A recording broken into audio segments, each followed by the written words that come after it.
पूर्वांचल के बाहुबली ब्राह्मण नेता हरिशंकर तिवारी के बेटे विनय शंकर तिवारी बसपा छोड़ करके सपा में आ गए हैं और उनकी नाराजगी भाजपा से है। नाराजगी ये कि भाजपा ने पूर्वांचल के ब्राह्मणों के लिए कुछ नहीं किया है। उन्होंने आरोप लगाया है कि राज्य के ब्राह्मण पूर्वांचल सहित भाजपा से नाराज हैं और वो भाजपा को वोट नहीं देंगे। अपनी इस बात को बल देने के लिए उन्होंने बाकायदा शंकराचार्य वासुदेवानंद सरस्वती की एक बात को कोट भी किया कि जब उन्होंने मुख्यमंत्री के एक कार्यक्रम में कहा था कि प्रदेश की भाजपा सरकार से ने ब्राह्मणों के लिए कुछ नहीं किया है, 15% के आसपास हिस्सेदारी रखने वाले ब्राह्मण वर्ग पर सभी की नजर है और भारतीय जनता पार्टी का पारंपरिक वोटर ब्राह्मणों को माना जाता है पिछले 30 से 40 सालों से। अब सवाल है कि जिस तरह से समाजवादी पार्टी अलग अलग वर्ग के साथ ब्राह्मण बाहुल्य क्षेत्रों से आने वाले कद्दावर ब्राह्मण नेताओं को अपनी पार्टी में शामिल करवाना शुरू किया है, उसके बाद क्या भारतीय जनता पार्टी अपना पारंपरिक वोटर बचा पाएगी या फिर पूर्वांचल और अवध समेत पूरे उत्तर प्रदेश में उसको तगड़ा नुकसान झेलना पड़ेगा? आइए समझते हैं इस वीडियो में। मेरा नाम अनुराग मिश्रा है और आप जनता जंक्शन देख रहे हैं। आपको बताएं, बीते दिनों जब बहुजन समाज पार्टी के कद्दावर नेता और अंबेडकर नगर से पूर्व सांसद राकेश पांडे समाजवादी पार्टी में शामिल हुए थे, तभी ब्राह्मण वोटरों के पूर्वांचल के समीकरण को लेकर के बात होनी शुरू हो गई थी और खास करके अवध क्षेत्र के समाजवादी पार्टी में जब आए तो फिर नरेंद्र मोदी की लहर में, जो अगर सपा में आने कहानी बताएं तो नरेंद्र मोदी की लहर में भी राकेश पांडे के बेटे रितेश पांडे उत्तर प्रदेश की अंबेडकर नगर सीट से बसपा के टिकट पर सांसद चुने गए थे और उस दौरान उन्हें साफ तौर पर ब्राह्मण जाति के आधार पर वोट मिला था और भारतीय जनता पार्टी के बड़े नेता सरकार में मंत्री रहे मुकुट बिहारी वर्मा, जिनको की पैराशूट नेता कहा गया था, उनको अंबेडकर नगर से उतारा था और उनको तगड़ी हार मिली थी। उस सब की वजह ब्राह्मण वोटरों की भाजपा से उस सीट पर नाराजगी थी और अब उसके बाद ब्राह्मण वोटरों में अच्छी खासी पैठ रखने वाले हरिशंकर तिवारी के बेटे विनय शंकर तिवारी ब्राह्मण वोटरों की अनदेखी करते हुए बसपा छोड़ करके सपा में शामिल हो गए हैं।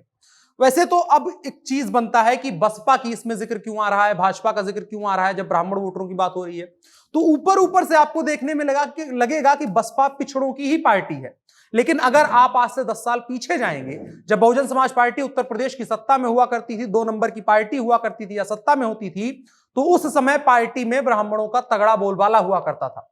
मायावती के बाद नंबर 2 की हैसियत रखने वाले नेता सतीश चंद्र मिश्रा से लेकर के चाहे वो राकेश पांडे हो, चाहे फिर इधर विनय शंकर तिवारी, उसके अलावा प्रदेश के अलग अलग इलाकों में तमाम नेता थे जिन्होंने बसपा पर एक तरीके से ब्राह्मणों का कब्जा करवा के रखा था। स्वामी प्रसाद मौर्य का बसपा छोड़ने का सबसे बड़ा वजह यही था कि उस समय पर बसपा में ब्राह्मण नेता हावी हो रहे थे, जो मायावती के साथ प्रदेश की राजनीति में बसपा का प्रतिनिधित्व ब्राह्मणों के बीच में करते थे और बसपा इसी के आधार पर मजबूत हुई थी। पिछड़ा वोटर के साथ साथ बड़ी संख्या में उनके साथ ब्राह्मण वोटर वर्ग भी आया था। इसी वजह से एक लंबे वक्त तक बसपा की राजनीति का सिक्का उत्तर प्रदेश में चला, लेकिन अब बसपा कमजोर हो गई है और बसपा में मौजूद ब्राह्मण नेता और भी ज्यादा कमजोर नजर आ रहे हैं, जिसके बाद उनके पास या तो भाजपा में जाने का विकल्प बचता है या फिर सपा में। भाजपा के साथ समस्या यह है कि भारतीय जनता पार्टी क्षेत्रीय नेताओं को उस तरह से तरहीज नहीं देती है। भारतीय जनता पार्टी हायरार्की के आधार पर काम करने की कोशिश करती है, कई मौकों पर थोड़ा बहुत दाएं बाएं होती है, लेकिन तब भी। और साथ ही अगर हम भारत की राजनीति में देखें तो सबसे ज्यादा डिसिप्लिन और संगठित पार्टियों और एक काडर रखने वाली पार्टियों में से सबसे आगे भारतीय जनता पार्टी ही नजर आती है, जहां गुटबाजी के लिए जगह कम होती है और एक पारंपरिक जो काडर होता है, जो वोटर वर्ग होता है, उसके लिए जगह ज्यादा होती है। जबकि विनय शंकर तिवारी, राकेश पांडे या स्वामी प्रसाद मौर्य समेत जो भी नेता हैं, ये अपनी जाति का प्रतिनिधित्व करते हैं। इनको राष्ट्रीय राजनीति से कोई मतलब नहीं है, इनको प्रदेश की राजनीति से नहीं मतलब है। ये जिस वर्ग का प्रतिनिधित्व करते हैं, ये उसके भले के लिए बात करना चाहते हैं और उसके साथ साथ अपनी राजनीति चमकाने पर बात करते हैं। ये सभी लोग जहां भी रहते हैं वहां अपना गुट लेकर के चलते हैं और इसकी वजह से भारतीय जनता पार्टी की अपनी थियरी जो है कि पार्टी में इन लोगों के आने से डिसिप्लिन बिगड़ेगा और साथ ही मौका बेमौका पार्टी में टूट का भी खतरा बना रहेगा, जो हमने अभी स्वामी प्रसाद मौर्य के घटनाक्रम में देखा कि 10-12 विधायकों के साथ वो पार्टी छोड़कर चले गए और एक तरीके से भाजपा के खिलाफ माहौल बनाने में मदद करी। और दूसरी तरफ समाजवादी पार्टी में ऐसे नेता क्यों जाते हैं? तो वहां जाने का मतलब है कि आप क्षेत्रीय पार्टी में ही और अधिक क्षेत्रवाद कर सकेंगे, जो कि समाजवादी पार्टी का आधार भी है। और समाजवादी पार्टी उत्तर प्रदेश की राजनीति करती है तो उसके लिए गुटबाजी कुछ खास समस्या नहीं है, क्योंकि उनको भी पता है प्रदेश की राजनीति में गुटबाजी के सहारे ही एक पार्टी तैयार हो सकती है। सपा में आने के बाद विनय शंकर तिवारी ने कहा कि अगर आप राज्य में सर्वे कहीं भी करेंगे तो आपको पता लगेगा कि ब्राह्मण भारतीय जनता पार्टी को छोड़ रहे हैं। और ये सच्चाई भी है, कम से कम 10 ब्राह्मण नेता जो कम से कम नहीं 2-3 विधानसभा सीटों पर असर रखते हैं, उन्होंने भाजपा छोड़ी है, या तो फिर अन्य पार्टियों से आकर के सपा में भाजपा के खिलाफ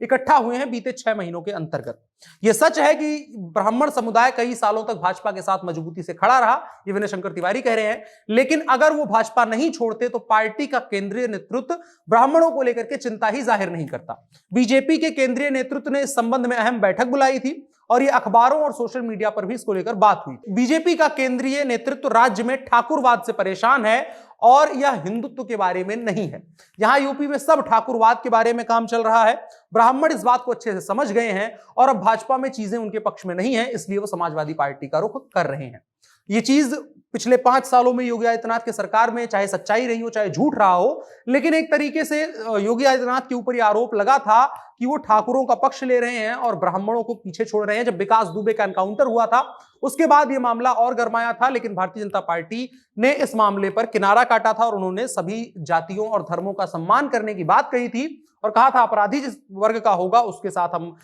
अपराधी जहां से आएगा अपराधी के वर्ग को नहीं ध्यान में रखेंगे, उसके अपराध को ध्यान में रखते हुए न्याय किया जाएगा। विनय शंकर तिवारी इसके आगे कहते हैं कि बीजेपी केवल वोटों के लिए ब्राह्मणों के बारे में बात करती है और कुछ नहीं। उन्होंने कहा जब ब्राह्मणों को रोजगार देने की बात आती है, जब संस्कृत भाषा के विकास की बात आती है तो भाजपा चित्र से गायब हो जाती है। तिवारी ने इसके आगे बताया कि जब आप किसी के मुद्दे को नहीं सुनेंगे तो यह तय हो जाएगा कि व्यक्ति से आपका मोहभंग हो जाएगा। उन्होंने कहा कि आज ब्राह्मणों ने भारतीय जनता पार्टी को छोड़ दिया है। अब सवाल उठता है, जो उत्तर प्रदेश में लगातार समीकरण लोग बनाने की कोशिश कर रहे हैं कि कौन सी जाति का कितना वोटर वर्ग अलग अलग पार्टियों के साथ जाएगा, और खास करके पश्चिमी उत्तर प्रदेश की जो शुरुआती 2 चरण की सीटें हैं वहां से बहुत कुछ उत्तर प्रदेश की राजनीति का माहौल, 2022 के विधानसभा चुनाव का माहौल तय होगा। और इस तरफ से पूर्वांचल से जो नेता आकर के और राजनीति में आकर के और प्रदेश के स्तर पर लगातार भाजपा के खिलाफ बोल रहे हैं, कहीं ना कहीं वो शुरुआती जो 2 चरण में भारतीय जनता पार्टी को नुकसान पहुंचाएगा। लगातार खबरें आ रही कि जो मेरठ की भारतीय जनता पार्टी की पारंपरिक सीट है, एक वक्त पर जब भारतीय जनता पार्टी के पास उत्तर प्रदेश में केवल 48 विधायक हुआ करते थे, तब भी वो लोग मेरठ की 4 सीटों पर विधायक रखा करते थे और एक सांसद हुआ करते थे। वहां पर भी कई नेता इस तरीके का बयान दे रहे हैं कि भारतीय जनता पार्टी अपने पारंपरिक वोटर का नहीं ध्यान रख रही है और दूसरे वोटर वर्ग को अपने में मिलाने के चक्कर में, ललचाने के चक्कर में बाकी जो पारंपरिक वोटर वर्ग है उसका ख्याल नहीं कर रही है, जिसको लेकर के कहीं ना कहीं पार्टी के अंदर विरोध की बात हो रही है और लगातार ऐसी खबरें सामने आ रही है। कैसे होगा भारतीय जनता पार्टी का आगे का समीकरण? जो ब्राह्मण नेता खास करके भाजपा के खिलाफ लगातार बयानबाजी कर रहे हैं, उससे भारतीय जनता पार्टी कैसे निपटेगी और खुद पर जो ठाकुरवाद का ठप्पा लगाने की लोग कोशिश कर रहे हैं, उससे निकलते हुए सर्वजन हिताय सर्वजन सुखाय की बात कैसे करते हुए चुनाव जीत पाएगी, ये बहुत बड़ा सवाल है। आपकी क्या राय है कमेंट बॉक्स में जरूर बताएं और साथ ही साथ इस वीडियो को साझा भी करें। मेरा नाम अनुराग मिश्रा है, आप जनता जंक्शन देख रहे हैं। कैमरे पर मेरे साथ ओम प्रकाश हैं। शुक्रिया।